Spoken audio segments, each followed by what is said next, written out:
Self doctor चांद। तो आज हम ब्लड का एक टॉपिक देखेंगे, plasma protein. Plasma protein start करने के पहले हम थोड़ा प्लाज्मा के बारे में देखेंगे। प्लाज्मा में मैक्सिमम अमाउंट किसका होता है, तो वाटर का। वाटर 91% होता है प्लाज्मा में। प्लाज्मा प्रोटीन 7% होता है।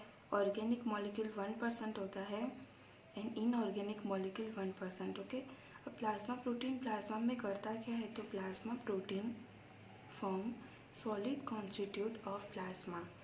Now for separation of plasma protein there are 7 methods. First method is precipitation method. This method is done by ammonium sulfate solution. इस मेथड के थ्रू प्लाज्मा प्रोटीन दो part में divide होता है, albumin and globulin. Albumin जो होता है वो सॉल्यूशन में ही रह जाता है, that is it remains in solution, but globulin को हम प्रिसिपिटेट करते हैं with 22% sodium sulfate solution. Now next method is salting out method. Salting out method के थ्रू हम ग्लोबुलिन को दो पार्ट में डिवाइड करते हैं, एक यू ग्लोबुलिन एंड दूसरा pseudo globulin. You globulin is salted out bye full saturation, half saturation and 1/3 saturation. अब ये जो सैचुरेशन हमने जो सॉल्टेड आउट किया वो किसके थ्रू करेंगे, तो full saturation with sodium chloride solution, half saturation with magnesium sulfate solution, 1/3 saturation with ammonium sulfate. For pseudoglobulin, pseudoglobulin is salted out by full saturation and half saturation. Full saturation is with magnesium sulfate and half saturation with ammonium sulfate. यहाँ पे एक difference आपने देखा कि यहाँ पे full saturation sodium chloride से होता है और यहाँ पे magnesium sulphate. So pseudoglobulin it can not be salted out by sodium chloride solution. Second difference between euglobulin and pseudoglobulin is that euglobulin is insoluble in water whereas pseudoglobulin is soluble in water. Third method is electrophoretic method. We will discuss about this method afterwards. Fourth method is Korn's fractional precipitation method. इस method में plasma protein separate होता है albumin and different fraction of globulin depending upon their solubility. ये याद रखना कि corns fractional precipitation method किसके basis पे सेपरेट करता है प्लाज्मा प्रोटीन को, तो उनकी सॉल्युबिलिटी के बेसिस पे। Fifth method is ultra centrifugation method. In this method albumin, globulin and fibrinogen are separated depending upon the density. Ultra centrifugation method किसके बेसिस पे प्लाज्मा प्रोटीन को सेपरेट करता है, तो depending on that density. Sixth method is gel filtration chromatography. Gel filtration chromatography is a column chromatographic method by which proteins are separated on the basis of size. अब gel filtration chromatography किसके basis पे plasma protein को separate करता है, तो उसकी size के basis पे। Seventh method is immunoelectrophoretic method. In this method, proteins are separated on the basis of electrophoretic patterns formed by precipitation at the site of antigen-antibody reaction. Okay? तो immunoelectrophoretic method किसके basis पे करता है, तो electrophoretic patterns। अब हम starting से सारी की सारी 7 मेथड को रिवाइज करते हैं। सबसे पहले कौन सी थी, प्रिसिपिटेशन मेथड। वो मेथड हम किसके थ्रू करते थे, तो अमोनियम सल्फेट सॉल्यूशन के थ्रू। उस मेथड से हम प्लाज्मा प्रोटीन को दो पार्ट में डिवाइड करते थे, albumin and globulin. Albumin solution में रहता था, ग्लोबुलिन को हम प्रिसिपिटेट करते थे विद 22% सोडियम सल्फेट सॉल्यूशन के through. Okay, next method is salting out method. Salting out method globulin को दो पार्ट में डिवाइड करता था, एक euglobulin and second is pseudoglobulin. Euglobulin salted out होता था by full saturation, half saturation and 1/3 saturation. Full saturation होता था सोडियम क्लोराइड सॉल्यूशन के थ्रू, हाफ सैचुरेशन होता था मैग्नीशियम सल्फेट के थ्रू एंड 1/3 सैचुरेशन होता था अमोनियम सल्फेट के थ्रू। लेकिन स्यूडोग्लोबुलिन सॉल्टेड आउट होता था bye full saturation and half saturation. Full saturation with magnesium sulfate and half saturation with ammonium sulfate. Difference between euglobulin and pseudoglobulin is euglobulin is insoluble in water whereas pseudoglobulin is soluble in water, but it cannot be salted out by sodium chloride solution. Third method is electrophoretic method. Fourth method is Korn's fractional precipitation method. ये method में plasma protein solubility के basis पे separate होते हैं. Ultra centrifugation method. ये method में depending on the density plasma proteins are divided into albumin, globulin and fibrinogen. Next is gel filtration chromatography. ये method में प्लाज्मा प्रोटीन सेपरेट होते थे on the basis of size. Seventh and last method is immunoelectrophoretic method. In this method, proteins are separated on the basis of electrophoretic patterns. Okay? अब हम plasma protein का देखेंगे. Plasma protein plasma में कितना होता है तो 7.4 ग्राम पर डेसीलीटर. अगर हमसे रेंज पूछी जाए तो रेंज कितनी होगी 6.4 to 8.3 ग्राम पर डेसीलीटर. मेजर प्लाज्मा प्रोटीन कौन से होते हैं तो एल्बुमिन, ग्लोबुलिन एंड फाइब्रिनोजन. अब इनका प्लाज्मा लेवल हमें याद रखना है कि एल्बुमिन कितना होता है 4.8 ग्राम पर डेसीलीटर, ग्लोबुलिन 2.3 ग्राम पर डेसीलीटर, फाइब्रिनोजन 0.3 ग्राम पर डेसीलीटर. ओके, अब इसमें आप कैसे याद रखोगे? अगर आपको याद ना रहे तो ग्लोबुलिन होगा 2.3 एंड फाइब्रिनोजन होगा 0.3 एंड इन दोनों को ऐड करके 7.4 में से माइनस कर दो तो वो कितना होगा एल्बुमिन. हमें कभी एग्जाम में याद ना भी आए इसका प्लाज्मा लेवल तो ऐसे हमें आंसर ला देने का. ग्लोबुलिन फर्दर डिवाइड होता है 4 पार्ट में, alpha 1, alpha 2, beta and gamma. Now electrophoretic method. In this method, plasma protein are separated depending on the differences in electrical charge and rate of migration. On the basis of paper electrophoresis, following are serum proteins. First, albumin, which is 55%, alpha 1 globulin 5%, alpha 2 9%, beta 13% and gamma 11%. 55, 5, 9, 13, 11. Albumin, alpha 1, alpha 2, beta, gamma. Okay, अब हम देखेंगे albumin globulin ratio कितना होता है तो 2:1. और जो एजी ratio होता है वो इम्पोर्टेंट इंडिकेटर होता है of some diseases involving liver और किडनी. सो अब हम देखेंगे properties of plasma protein. Properties of plasma protein में भी सबसे पहले आएगा molecular weight.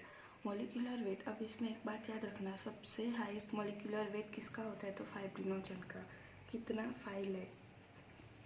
First albumin, albumin का होता है 69,000, ग्लोबुलिन का होता है 90,000 to 1,56,000, फाइब्रिनोजन का होता है 5 lakh. Osmotic pressure of plasma protein is 25 mmHg. Specific gravity of plasma protein is 1.026.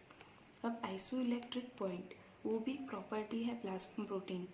Isoelectric point होता क्या है तो एक ऐसा इंटरमीडिएट पीएच जहाँ पे प्रोटीन मॉलिक्यूल के पास equal number of protein and negative charge हो.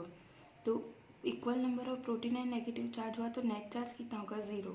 Okay, this pH value for electrical neutrality of the molecule is known as isoelectric point. Fifth property is electrophoretic motility.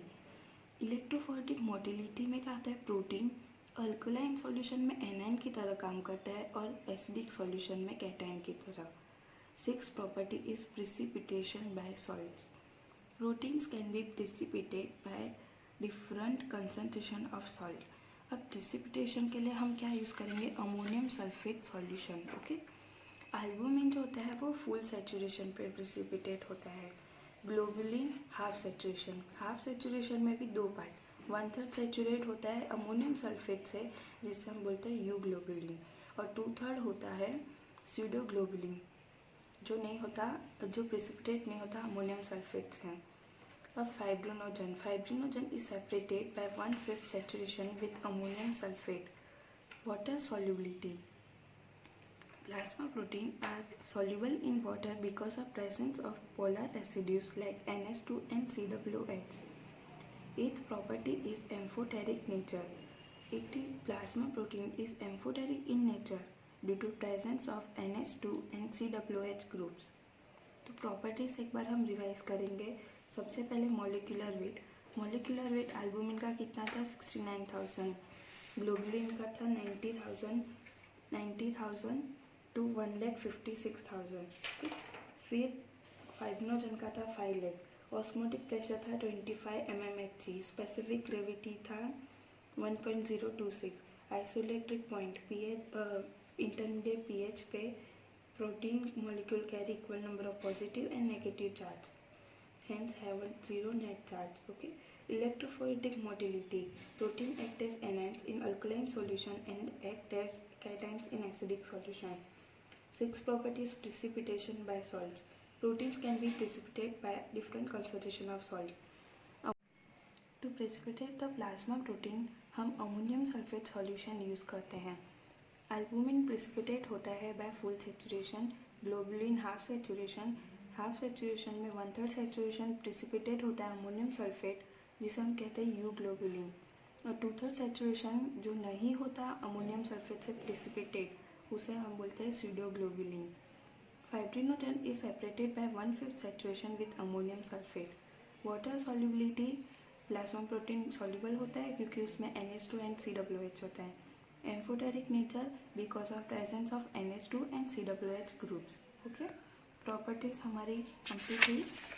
अब इसके बाद हम देखेंगे origins of plasma protein. Embryo life में और adults में अलग अलग जगह से प्लाज्मा प्रोटीन का ओरिजिन होता है. In embryo plasma protein are originate from mesenchymal cells. जबकि एडल्ट में कहाँ से होता है? तो from reticuloendothelial cells of liver, spleen, bone marrow, disintegrating blood cells, general tissue sales.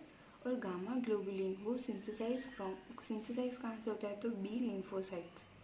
Gamma globulin is synthesize from B lymphocytes. अब हम features देखेंगे हर एक individual fraction of plasma protein का. Albumin, globulin and fibrinogen. Albumin जो होता है वो दो पार्ट में, pre albumin and albumin. Pre albumin का मॉलिक्यूलर वेट कितना होता है? तो 60,000 और एल्बुमिन का 69,000. तो ज़्यादा मॉलिक्यूलर वेट किसका होगा? Albumin, that is 69,000. Plasma level हमने आगे देखा था 4.8 ग्राम पर डेसीलीटर होता है. लेकिन हमें कोई रेंज पूछे तो रेंज क्या देने की? 3 to 5 ग्राम पर डेसीलीटर. एल्बुमिन सिंथेसाइज होता है लीवर में. उसकी हाफ लाइफ होती है 10 days. अब नेक्स्ट कौन सा है? ग्लोबुलिन. ग्लोबुलिन का प्लाज्मा लेवल होता है 2 to 3 ग्राम पर डेसीलीटर. पर हमने आगे देखा था 2.3 पर रेंज होती है 2 to 3 ग्राम पर डेसीलीटर. अब ग्लोबुलिन भी डिफरेंट टाइप्स में होता है. Alpha 1, alpha 2, beta 1, beta 2 and gamma globulins. Now forms of globulins. First form is glycoprotein. नाम से पता चल रहा है कि इसके अंदर क्या होगा? Carbohydrate and protein. Second is lipoprotein. Lipoprotein में अल्फा 2 ग्लोबुलिन प्लस लिपिड होता है. अब लाइपोप्रोटीन भी 4 पार्ट में डिवाइड होता है. High density lipoprotein, low density lipoprotein, very low density lipoprotein and chylomicron. अब यहाँ पे देखो HDL है. जो HDL क्या है? Alpha lipoprotein. जबकि LDL एंड VLDL होता है बीटा लाइपोप्रोटीन. ओके. HDL क्या कंटेन करता है? तो HDL में 50% प्रोटीन होता है and rest of is cholesterol and phospholipid. Okay. LDL contain large amount of glycerides. VLDL contains high proportion of fat in the form of triglycerides or cholesterol. Chylomicron contains 98% triglycerides. It is synthesized in intestine following a meal. Okay. अब हम इसका next form देखेंगे. तो next form है transferrin. Transferrin alpha 2 beta globulin होता है. Molecular weight होता है उसका 90,000. Transferrin has specific property of iron binding and this helps in its storage and transport. Transferrin नाम से पता चल रहा है कि वो किसके रिलेटेड होगा? तो आयरन के. Therefore it has specific property of iron binding and thus helps in its storage and transport. अब एक मॉलिक्यूल ट्रांसफेरिन का कितने एटम ऑफ फेरिक आयन से बाइंड होगा, तो 2 एटम्स ऑफ फेरिक आयन, ये याद रखना। Next form is haptoglobin. What is haptoglobin? It is alpha 2 globulin, लेकिन उसका मॉलिक्यूलर वेट किसके से सेम होता है, तो ट्रांसफेरिन। ट्रांसफेरिन का भी 90,000 होता है एंड हेप्टोग्लोबिन का भी मॉलिक्यूलर वेट 90,000 होता है। Haptoglobin forms stable complexes with free hemoglobin. Next form is ceruloplasmin. Ceruloplasmin alpha to beta globulin होता है, same as transferrin. Transferrin is also alpha to beta globulin, but they have different molecular weight. Molecular weight of transferrin is 90,000, whereas molecular weight of ceruloplasmin is 16,000. अब सेरुलोप्लाज्म करता क्या है, तो it binds with copper and helps in it's transport and storage. अगर ceruloplasmin की deficiency हो जाती है तो उससे हमें विल्सन्स डिजीज़ होता है। विल्सन्स डिजीज़ में लीवर एंड ब्रेन डैमेज हो जाते हैं क्योंकि फ्री कॉपर लेवल बहुत हाई हो जाता है। Next is fetuin. Fetuin is a growth promoting protein seen in infants and newborn. Next form is immunoglobulins. It is gamma globulin. It play role in immunity, ये तो हमें पता है. Next is angiotensinogen. Angiotensinogen is alpha 2 globulin, same as haptoglobin. Okay. Last is hemagglutinin. It is antibodies against RBC's antigens. तो हमने forms of globulin सारे देख लिए. अब हम थर्ड पे आएंगे, फाइब्रिनोजन. फाइब्रिनोजन का प्लाज्मा लेवल होता है 0.3 ग्राम पर decilitre, synthesised in liver. Fibrinogen का जो प्रोटीन पार्ट होता है वो किससे बनता है, तो 6 पॉलीपेप्टाइड चेन से. वो पॉलीपेप्टाइड चेन किससे ज्वाइन होते हैं, तो डाइसल्फाइड बॉन्ड से. Fibrinogen function as a clotting protein. ये तो हमें पहले से पता है फाइब्रिनोजन कैसे एक्ट करता है as a clotting protein. Fourth is prothrombin. Prothrombin का प्लाज्मा लेवल 40 मिलीग्राम पर decilitre. It is synthesised in liver. और प्रोथ्रोम्बिन का जो सिंथेसिस होता है वो प्रमोट होता है by vitamin K. Okay guys, यहाँ तक आपको, आई होप आपको यहाँ तक सब समझ आ गया हो. Thank you for watching this video. So guys, if you like this video then please share and subscribe this channel for next video.